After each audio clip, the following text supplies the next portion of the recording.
A very good evening to you out there, and welcome to Nationwide on the network service of the NTA. I am Lydia Odiji-Ochi with the news. Thanks for joining us. We now begin with a little bit of politics.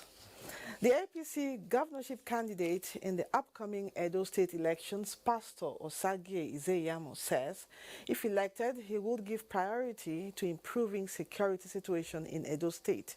Speaking on Good Morning Nigeria, Pastor Izeyamo hints on improving security funding and aggregation of vigilante groups as some measures to tackle insecurity in Edo State. He joined other guests on the program. Daniel Adere has more. Not give the Edo State Police Command 5 million naira and expect any serious result in terms of handling security challenges. So we intend to improve all the funding to our security agencies. We intend to identify routes, strategic economic routes that link communities, that will carry food from the rural areas to the urban areas. And we are going to immediately work on them. The All Progressives Congress governorship candidate for the Edo 2020 governorship election, Pastor Osagie Izeyamo, who joined the program from the Benin studio, used the opportunity to reel out a simple agenda ahead of the polls, which he says already resonates with the Edo people. Meanwhile, political analysts on the program call for ideology rather than interest-based political structures. What politicians ought to do within the framework of Nigerian politics is to maintain political ideology and have the services of their people at heart first, not actually their own interest. My worry is that agents of political parties have been reduced to one each for the collection centers. I'm worried. Are they properly trained? Do they know what to look out for? You see, because they spend so much time and energy in campaign that nobody actually takes time to teach the agents who will be your eyes and ears on the field the things to look out for. They urged all security agencies in the state to up their game ahead of the elections to forestall any eventuality of electoral malpractice or politically induced violence. In Abuja, Daniel Adiriye, NTA. Transparency and accountability remain key in running the affairs of the Operation Safe Corridor. This was made known when the United Nations Resident and Humanitarian Coordinator visited the De-radicalization, Rehabilitation and Reintegration Camp, Malam Sidi Gombe State. Nafisa Umar Garba reports. The essence of the visit is to synergize with the de-radicalization, rehabilitation and reintegration program to make an impact on the ex-combatants through quality improvement, since they are into various skills acquisition, so as to give them access to a better market. The United Nations Resident and Humanitarian Coordinator, Edward Callon, also commended the activities of the Operation Safe Corridor in peace building and investing hubs that will bring harmony, especially in the Northeast region. According to the General, about 17 ministries, departments, and agencies are involved in this. So, I mean, listen, these guys have brought on board the global best practices in dealing with this. Whatever is going to be new is going to be very small. It will only be focused on quality improvement, and that's it. According to the coordinator, Operation Safe Corridor, Major General Bamidele Shafa, the program has recorded successes which added values to humanity toward ensuring that the ex-combatant becomes productive members of the society. He explained that the success made have drawn other countries' representatives to adopt the model. We have a standing account with them, which the cost of treatment is charged to Operation Safe Corridor. So we believe that is our contribution to civil society in order to continue to derive their support and cooperation. The UN team was conducted round the camp to see the impact made so far. Nefisa Umar Garba, NTA News. And now to protecting the education sector from attacks. The COVID-19 pandemic offers an opportunity for federal and state governments to build a resilient education system that can withstand future shocks. On the occasion of the first International Day to Protect Education from Attacks, stakeholders want government to prioritize school safety. Kelvin Ebonaye reports. Protecting education, save a generation is the theme for the first International Day to Protect Education from Attack. There has never been a bigger threat to safe and accessible education for children than the challenge posed by COVID-19, and in the northeastern part of Nigeria, conflicts arising from insurgency. With around 46 million primary and secondary learners across Nigeria kept at home due to COVID-19 related school closures, an immediate pandemic response plan is needed, particularly for schools in communities. If we're taking the risk in other sectors, I think we should also be bold enough to take the risk in the educational sector. What is important is for us to sustain the awareness that we've been doing, but not just sustain the awareness, build knowledge around the awareness. It's a sector that government can never afford to undermine, and that's why we've been agitating for more funding, greater provision of resources. Since the outbreak of insurgency in the northeastern part of Nigeria, our United Nations data puts the number of damaged schools at around 910. Another 1,500 schools were forced to close, with some 4.2 million children at risk of missing out on education.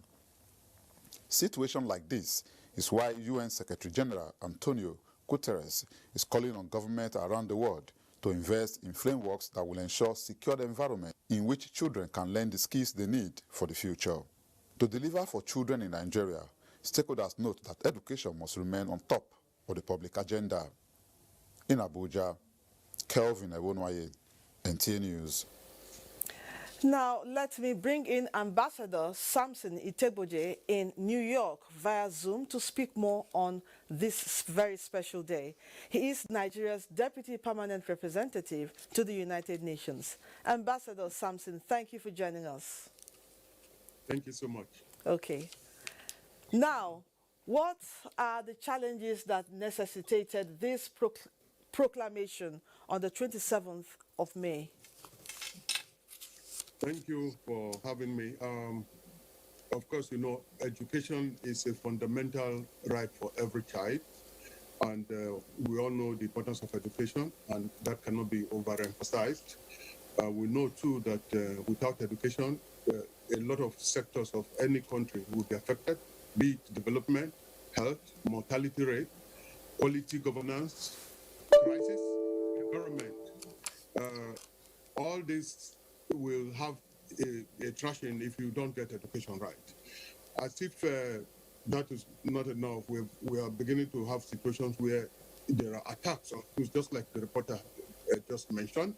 And in the past, let's say about 5 years now, we've had about 75,000 attacks on education, on institutions of learning all over the world. And we have over 200 million school children that are out of school.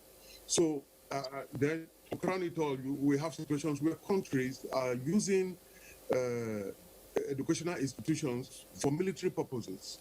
So this has become a big problem for the world, and that is why there was that necessity to institute a resolution that would declare the 9th September of every year as International Day to Protect Education from Attack. It's okay. Now, can it be said that lack of or total absence of sanctions is responsible for incessant attacks on education facilities, students and teachers? What is your take? Yes, I agree with you. It is actually part of the problem, because you have situations where those who commit these crimes, they go scot-free, and it also has to do with the terrain. For example, we were talking about Nigeria now. Those terrorists that are perpetrating the act of attacks on schools in the Northeast, it's been difficult to get them, to bring them to book. But the world is not resting on its oars. There are various instruments that have been put in place so that once these perpetrators are caught, then they'll be brought to book. Okay. Now, how can world leaders optimally address this menace, particularly with the threat of COVID-19 on the sector? Yes, that is why this resolution has come into being, to amplify the need for world leaders to secure institutions of learning, to observe and maintain the fundamental rights of every human being to education. And then I must confess that there are also other drivers of conflict, drivers that enable attacks on schools. For example, if you have a government that is run that lacks inclusion, that does not uphold the rule of law, which is the supremacy of the law and the absence of arbitrariness, that does not really address poverty, that does not address unemployment, then we're going to continue to have problems where people resort to this kind of issues, and then they begin to attack schools and they get indoctrinated into terrorist activities. Okay.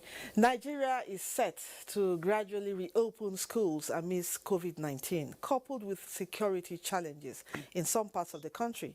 Now, how best can key players safely reopen schools to build a resilient education system? Thank you. First of all, we must follow science.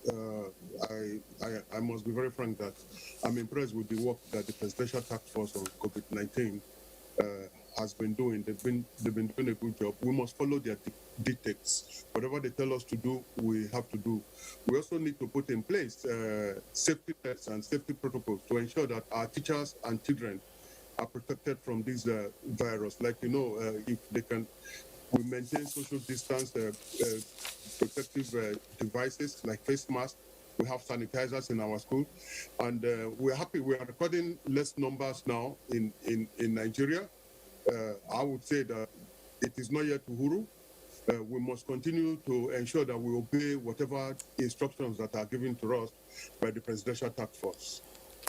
Thank you very much for sharing your thoughts with us on Nationwide. Thank you indeed. Thank you so much. Yes. We've been talking with Ambassador Samson Itoboje, Nigeria Deputy Permanent Representative to the United Nations. Now, we're going to join Michael in Lagos for the inauguration of Task Force on Human Trafficking, and more stories from Lagos. Over to you, Michael. Thank you, Lydia. As part of efforts to stem the rising trend in the transnational crime of human trafficking, as well as ensuring that existing legal and institutional measures to protect individuals from the crime are adequately implemented, Lagos State Governor Babajide Sanwo-Olu has inaugurated a task force on human trafficking at the Lagos State Government House Ikeja. Nosal Sula reports. Human trafficking is a form of modern-day slavery.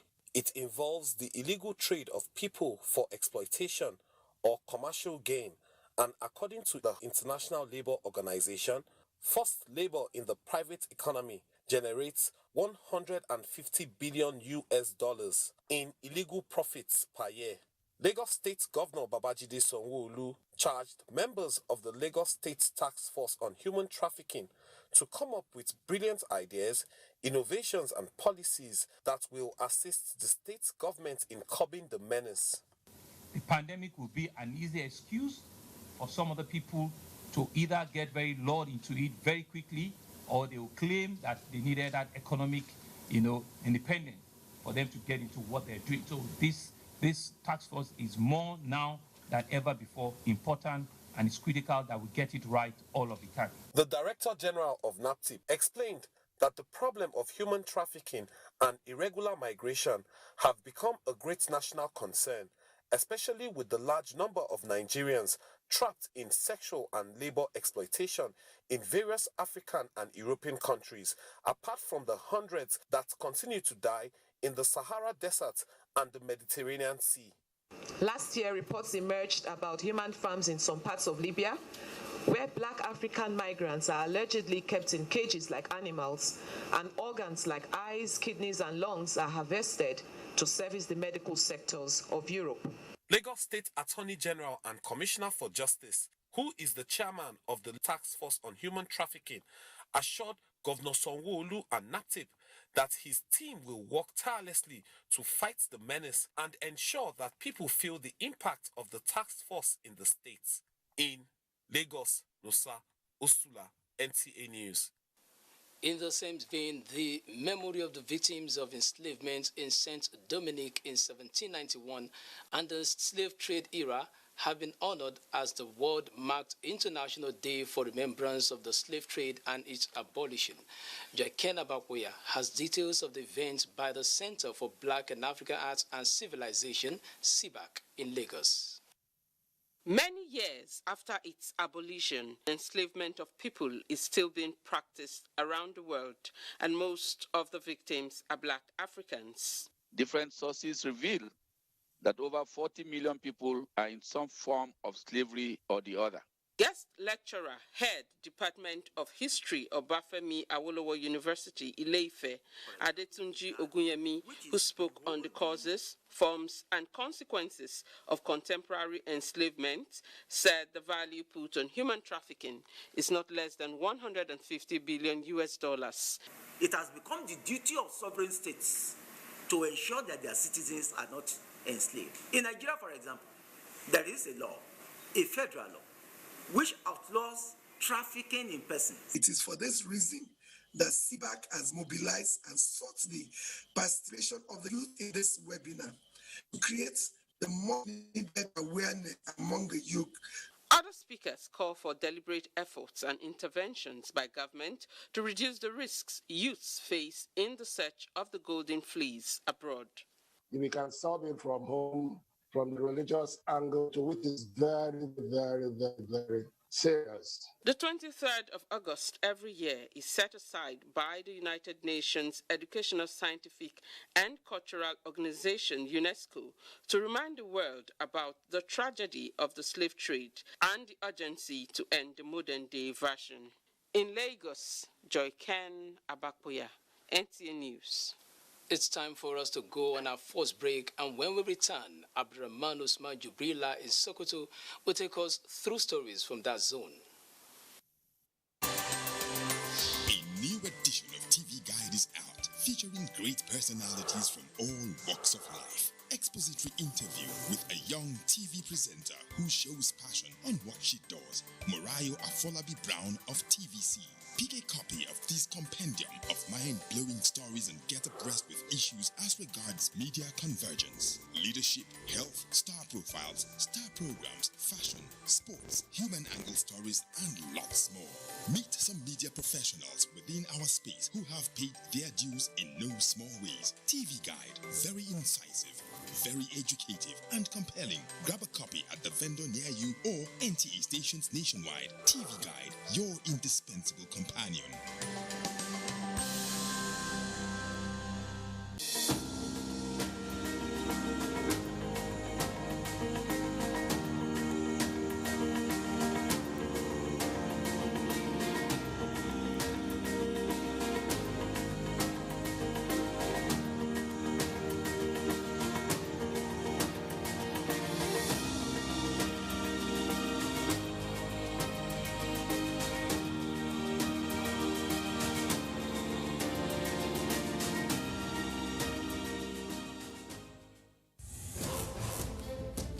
From dusk to dawn, 24 hours a day, NTA International is with you. In your living room, office, and everywhere, anywhere.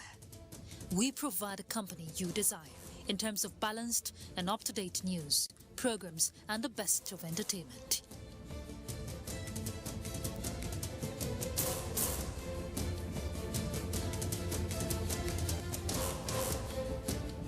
Tune in to DSTV channel 251, GoTV channel 91, Freeview channel 264, or live streaming via www.visiontv.co.uk. Application for iOS or Android. Intelsat 901/332.5 degrees east. You can also see us on Facebook and YouTube for quality content on the go. NTA International, Africa's window to the world. NTA TV College Jos an affiliate of Ahmadu Bello University Zaria, is currently admitting students for its ordinary diploma programs in television journalism, television production, and television engineering. Interested candidates are advised to obtain relevant information concerning eligibility at our website at www.ntatvc.edu.ng or marketing department of any NTA station nationwide. For further information, contact Assistant Director, Marketing, NTA TV College Jos on 0803-314-4383 or the Academic Office of the College on 0806-980-9807. Announcer, Registrar.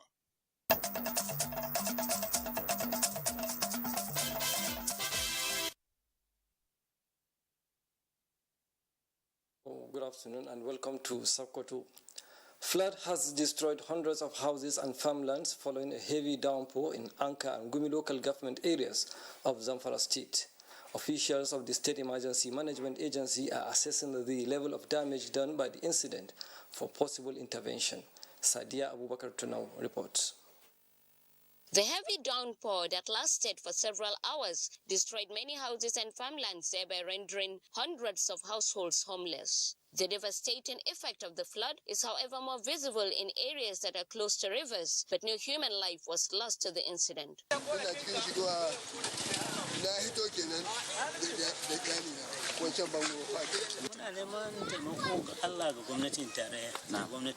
Zamfara State Commissioner of Information and Culture, Suleiman Tuno, who went round some of the affected areas in Anka town, described the incident as an act of God and prayed Allah to avert its reoccurrence. He, however, expressed concern over the indiscriminate building on waterways by some members of the community, saying the trend must be checked to save lives and properties of the citizenry. Similar incident was also recorded in Gumi and Bukuyum local government areas of the state. Meanwhile, officials of the Zamfara State Emergency Management Agency have embarked on assessment of the affected communities for possible intervention. In Gusau, Sadia Abubakar Tuno, NTA News. More local government areas in Kebbi State have continued to submit to flooding. Worst hit are residential buildings and farmlands. Usman Abdullahi Shehu reports. Kebbi State is one of the states affected the most by flood disaster this year, with 100 communities devastated and hundreds of thousands hectares of farmland in over 11 local government of the state submerged, thereby destroying crops worth millions of naira and threatening the national quest for food security. Jega and Kalgo local government areas are some of the new areas hit by the flood recently. Some affected persons described the flood as the most devastated ever witnessed in the area. Hundreds of households are now displaced as their homes are submerged in Mana, Sagi, Bakingulubi, all in Jega town. Adding that other 13 communities that live along the river in the local government have also been affected. Gehuru, Kato Alelu, Kato Kimba, Kagangaro, Kato Najega, Kawuche Gindi, Kate Dangamaji, Kawuche Binnemadi, Dusune, Wenda, Wanan, Ambale Road Tashawa. To Allah Kadrada, so that's about Allah. Also in Jega, the only bridge linking Kebbi, Sokoto and Niger State is threatened by the volume of the flood. The story is also similar in Kalgo town, the headquarters of Kalgo local government. As at the time of filing in this report, affected household members were seen salvaging some properties from their flooded homes as the water continued advancing. Some farmers were also seen harvesting millet from their flooded farms. In Brunei Kebbi, Usman Abdullahi Shehu, NTA News. That's it from Sokoto. It's back to Lydia in Abuja for continuation of Nationwide. Good afternoon. Many thanks. We still have more on the devastating effects of flood.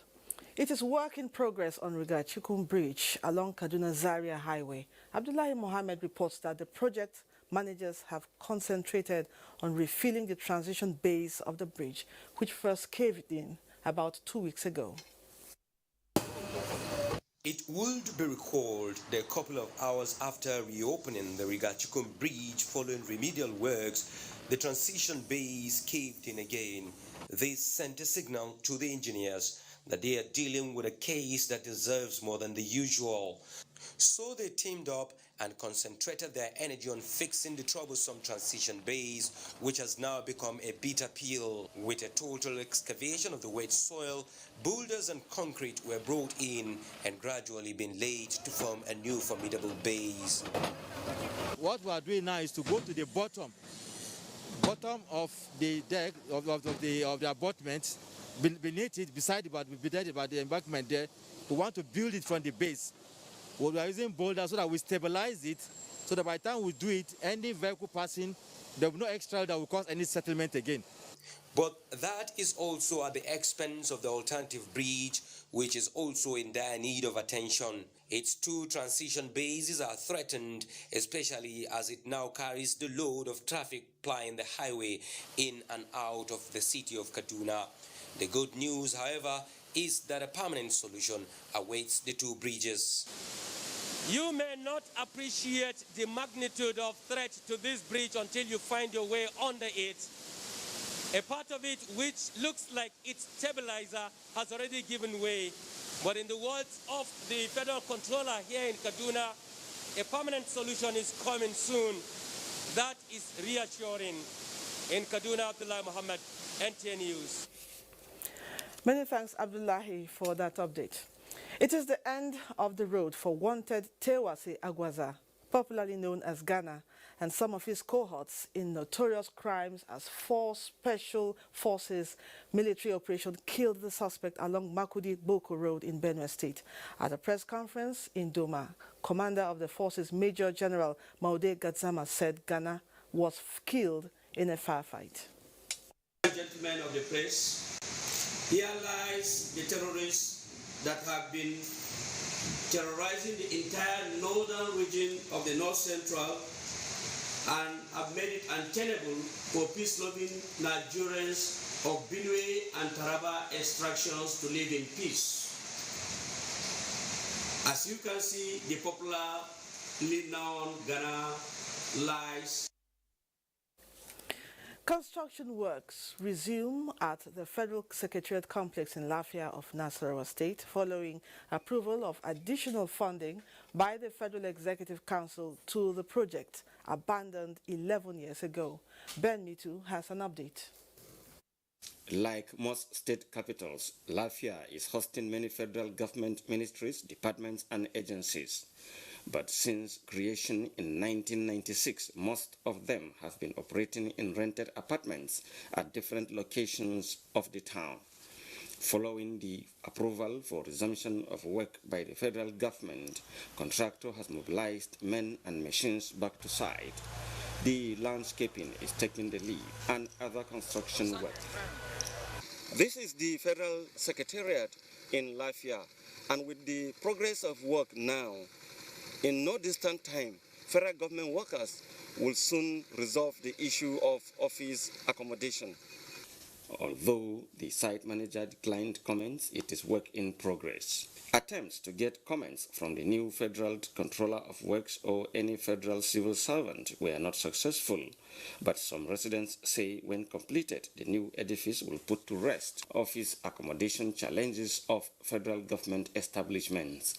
Whichever department you want to have any business with, in the state, you just have to go to the fire secretariat and then you can easily locate whichever ministry you want to have any business with them. That will open more opportunities for businesses and all these things to thrive around the environment. It would be recalled that 2 weeks ago, the federal government directed for the completion of federal secretariats in some states, including the one in Nasarawa. In Lafia, Ben Mitu, NTA News. The resumption of airline operations after 5 months of COVID-19 shutdown is gradually unlocking the huge economic potentials in the nation's aviation industry and reviving the social benefits inherent in the sector under the new normal. Abubakar Usman Akwanga reports that guests on NTA Current Affairs program Tuesday Live expressed optimism on some of the practical measures taken by key players in the industry to entrench a new era of steady economic recovery and growth plan in the sector. Shutdown of airline operations to contain spread of the ravaging coronavirus pandemic no doubt incurred huge losses to the aviation industry globally, with prevailing consequences on domestic economy and growth of foreign investment profile. These critical players in the industry say effective collaboration and strict implementation of post-COVID-19 policy frameworks and strategies will serve as immediate and long-term measures in reviving the sector. The more aircraft in the air, the more fund is making money, the more NCA is making money, the more NAMA is making money, the more the industry is booming. And that is where fund can get money to develop the sector. Aviation is very critical to everything the country stands for. In terms of economic growth, job creation, every major element of economic growth is tied to aviation. Guests say sustainable efforts in repositioning Nigerian airports and the resumption of international flights will open a new vista for increased commercial activities and improved gross domestic product. The last few weeks has been very good. No negative reports from any of our airports, and the protocols are working very fine. We just keep monitoring. We have an enforcement department working around the terminals, but we don't seem to be getting any negative results of recent. And we are trying to see how we can use legislation to support the industry so that the industry will be free for everybody, especially the middle class, because the middle class drives the economy. As conversations continue to flourish on the future of the industry after the resumption of operations, stakeholders remain focused that the national aviation sector will witness more gains than it has lost in the last few months. In Abuja, Abubakar Usman Akwanga, NTA News. A high-powered National Steering Committee for the preparation of the Medium-Term National Development 2021 to 2025, as well as Agenda 2050, has been inaugurated. President Muhammadu Buhari, who performed the ceremony, described the task as vital to the transformation of the nation's economic fortunes beyond Vision 2020 and the ERGP. We are continuity and efficiency in our development planning. It has become necessary to develop successor plans to the Nigerian Vision 2020 and the Economic Recovery and Growth Plan, which both lapsed in December this year.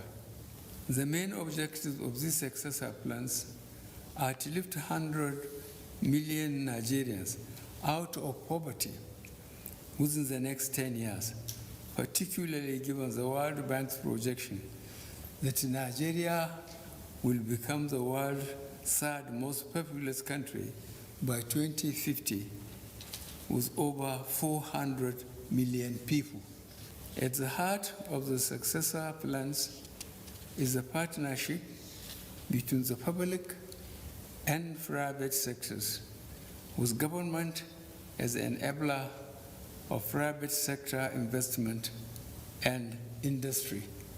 The successor plans must, therefore, be designed to sustain national development as well as support our regional and global strategic interests as outlined in the African Union Agenda 2063, the ECOWAS Integration Agenda 2050, and the Sustainable Development Goals 2030.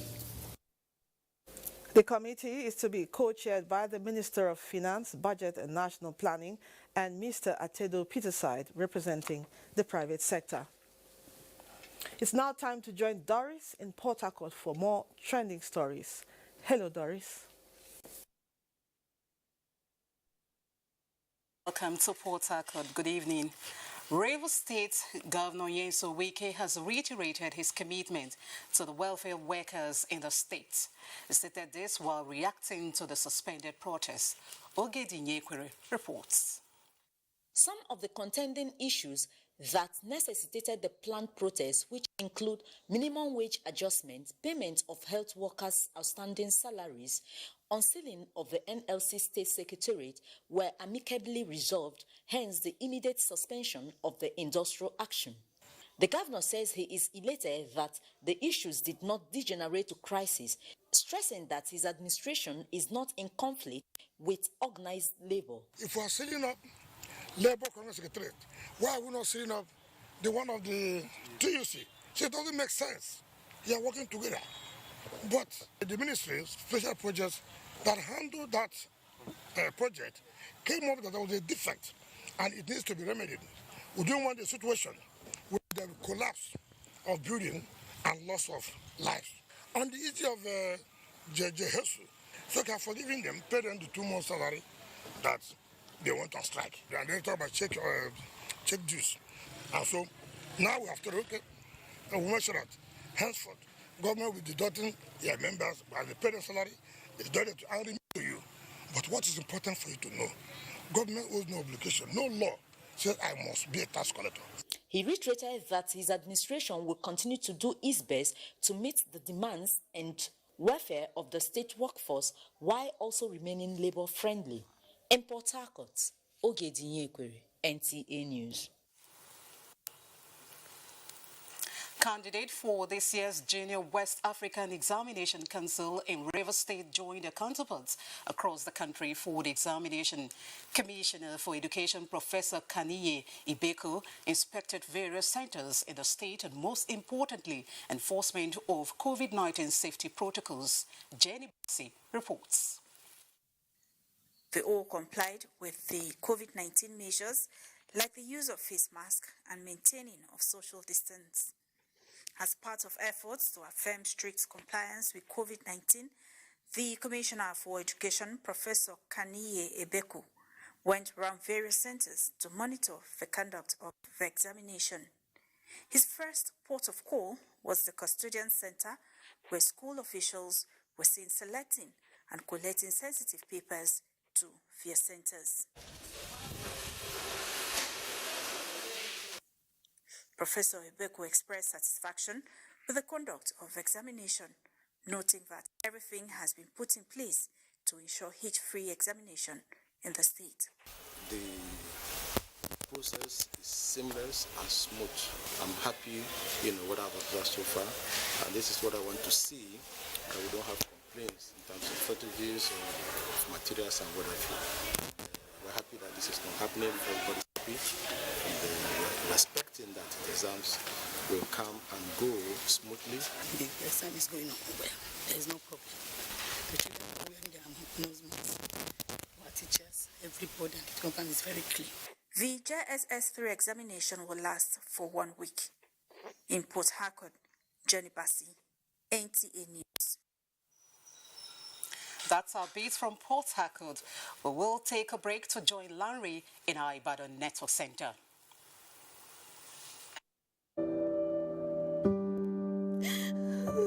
She cries. She cries in anguish and in pain. She bears the scourge of her grief. She toils in vain for justice and succumbs to silence. He gloats over his malady. Like a beast, he pounces with no remorse. Her cry means nothing. Her pain feeds her shame. Like an orphan, she's left to grieve in solitude. But no more will she cry in vain. Her adversaries will henceforth bear the brunt of their cruelty. Rape is evil. Rape is a plague, a pandemic of monumental consequences. We must unite and kick it out of our society. Connect with NTA and stand against rape and rapists. This message is brought to you by the Nigerian Television Authority, NTA. You can follow us on all our social media platforms: Facebook at NTA Network News, Instagram at NTA Network, Twitter at NTA News Now, YouTube at NTA News Online. Or visit www.nta.ng. For live streaming, visit www.nta.ng/live. Now, you can stay updated on the go, be it on your TV, iPhone, laptop, or iPad, or download the NTA mobile application from your Play Store or App Store. NTA, you can feed the rich.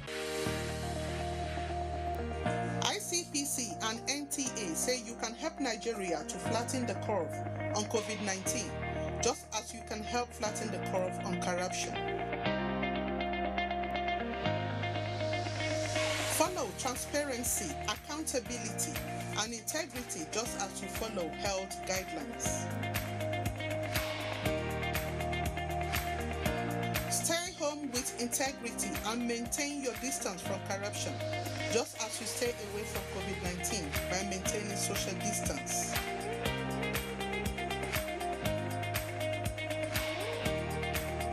Report every act of corruption to ICPC just as you report COVID-19 to NCDC.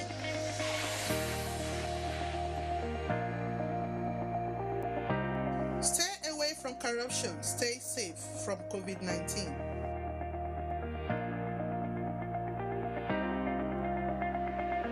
Report any act of corruption to ICPC on toll-free number 0800-2255-4272. This message is brought to you by ICPC and NTA. NTA News 24. A 24-hour news station brings to you news and happenings 7 days a week. News at 10 a.m., news update at 11 and 1 p.m. News desk at 3 p.m. and 6 p.m. and late evening news at 11 p.m. Follow us on any of our platforms and keep abreast of events and current affairs within and outside our shores. We are on DSTV channel 419, GoTV channel 46, StarTimes channel 101 and Free TV channel 703. Join us.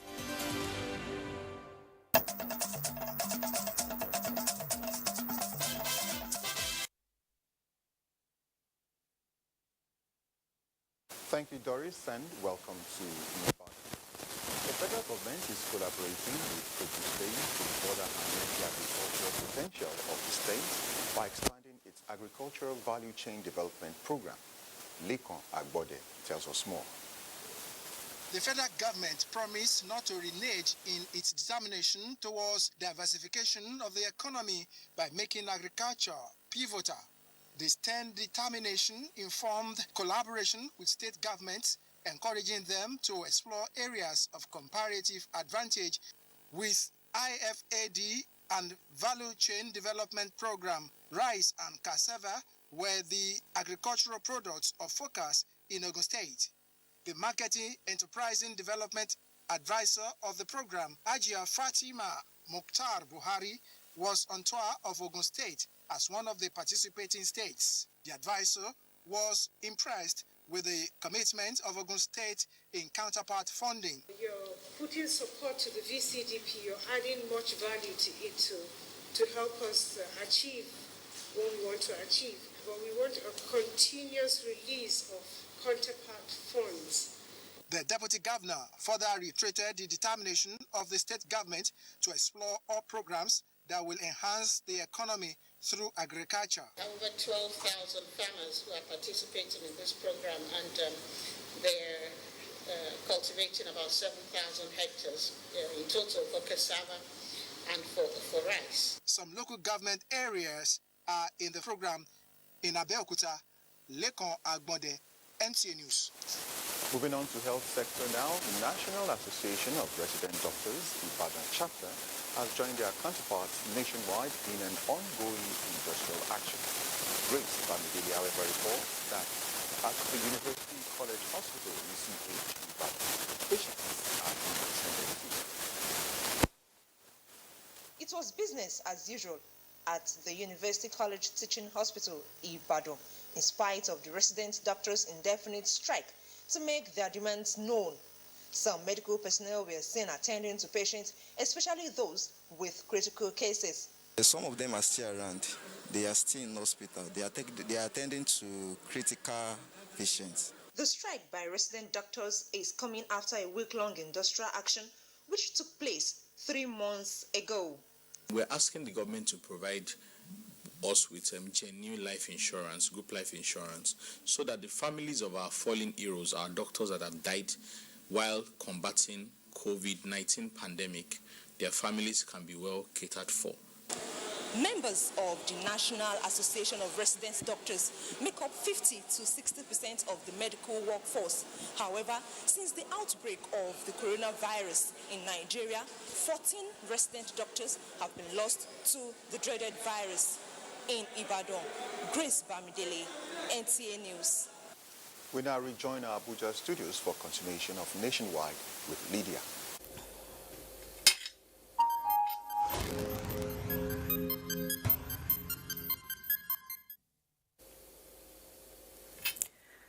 The Nigeria Center for Disease Control, NCDC, has announced 296 new cases of COVID-19 in Nigeria as at 8th September 2020. The breakdown shows that Plateau has 183 cases, Lagos 33, FCT 25, Ogun 16, Oyo 7, Ekiti 6, Kwara and Ondo 5 cases each. Others are Anambra, Imo and Nasarawa 3 cases each. Rivers, Gombe and Edo 2 cases each, while Akwa Ibom has 1 case. There are now 55,456 confirmed cases in the country, discharged 43,334 and 1,067 deaths recorded.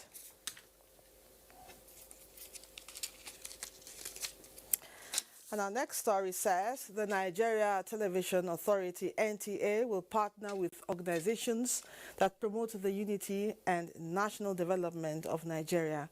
The Executive Director, Engineering, Stephen Moses Okpanachi, who represented the Director General of NTA, Malam Yakubu Ibn Mohammed, made this known when he received the leadership of Kids Code Club Africa. The Kids Code Club Africa is into training, innovations and mentorship program of the African child.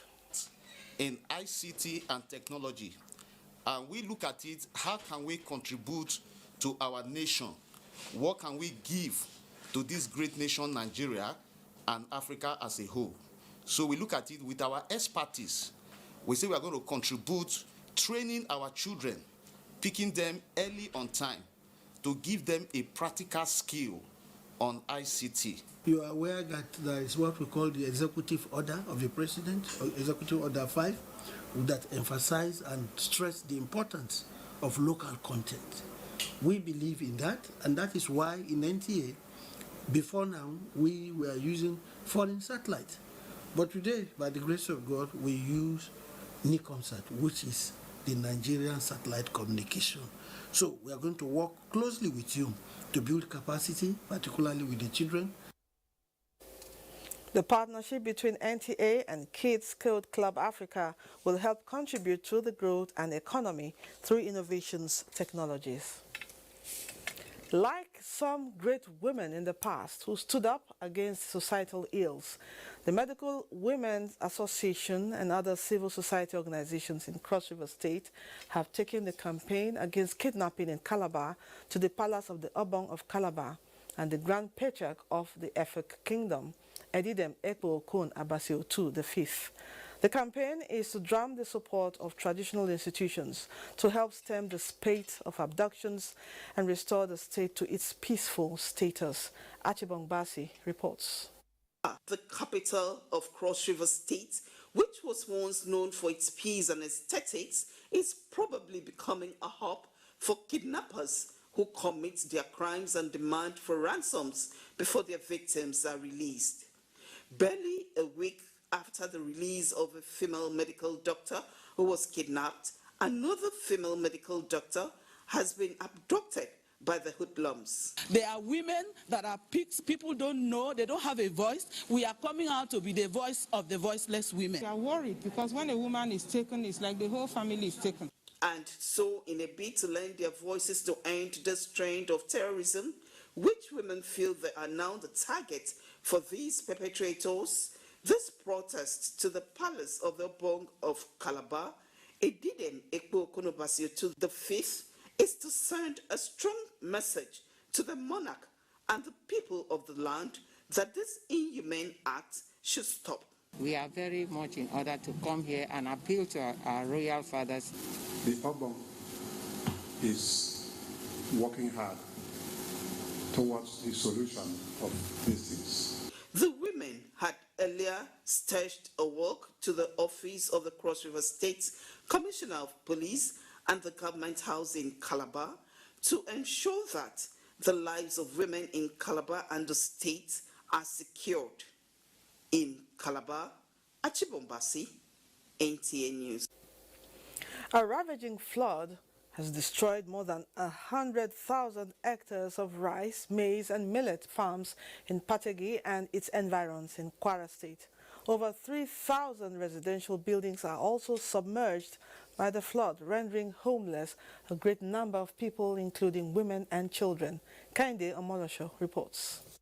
Flooding is not a strange disaster in Pategi, but this time it came like a thief in the night, entering every house, joining people and taking away their belongings.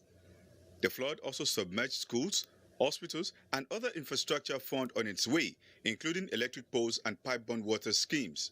I'm at the bank of the River Niger, where residents can be seen relocating from where the floods have devastated their residents to the mainland. About 3,000 buildings have been affected in the entire riverine site. It has increased their poverty level. This used to be a farmland, but has now been taken over by waters from the River Niger. The flood is so devastating to the extent at which residents have lost valuables worth millions of naira. Baradogi, a settlement 3 kilometers away from Pategi, is submerged. It has wreaked no less havoc on over 100 communities like this. Mohammed Issa is married with 2 wives and 13 children. He has lost all his means of livelihood to the disaster. Our farm and houses and many things, floods destroy it. The water is really a big problem for us. The water has affected our houses. All we need now is shelter. We want government to assist us with a permanent shelter. Government should relocate us to better place. Though no life was lost to the flooding, the people's immediate need is pipe-borne water. They are calling on government to assist in relocating them to another place and dredging of the river, sourcing the flood to prevent future occurrence. Kainde Omolosho, NTA News. The Action Alliance has elected Emmanuel Ogweri as its candidate for the Imo North Senatorial District by-election, scheduled for October the 31st, 2020. The party's primary election, which took place at Okigwe, was monitored by the Independent National Electoral Commission. Kingsley Ononiwo has details. 2 of 6 aspirants contested the Imo North Senatorial District by-election of Action Alliance. 5 of the aspirants, however, stepped down, resulting in the emergence of Dr. Emmanuel Ogweri as the party's standard bearer.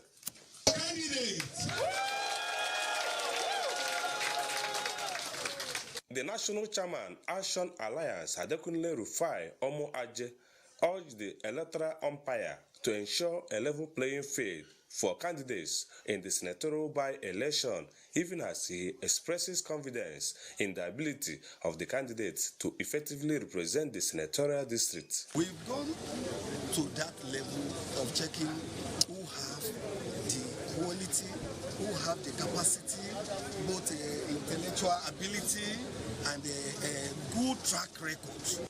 In his acceptance speech, Dr. Ogweri assured of his commitment to the party and the senatorial district. I'm prepared in every possible respect.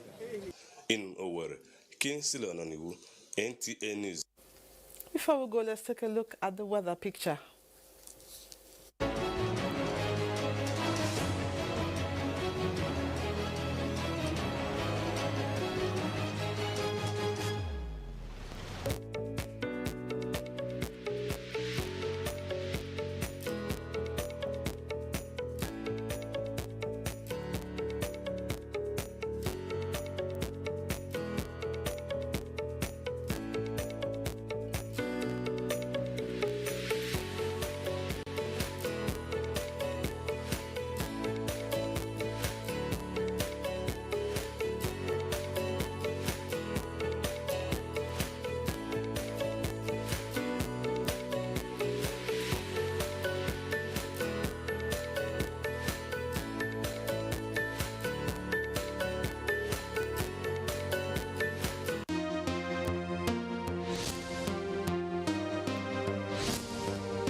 And that concludes Nationwide. Thank you for being a part of it. I am Lydia Odiji Ochi. Have a wonderful evening. Goodbye.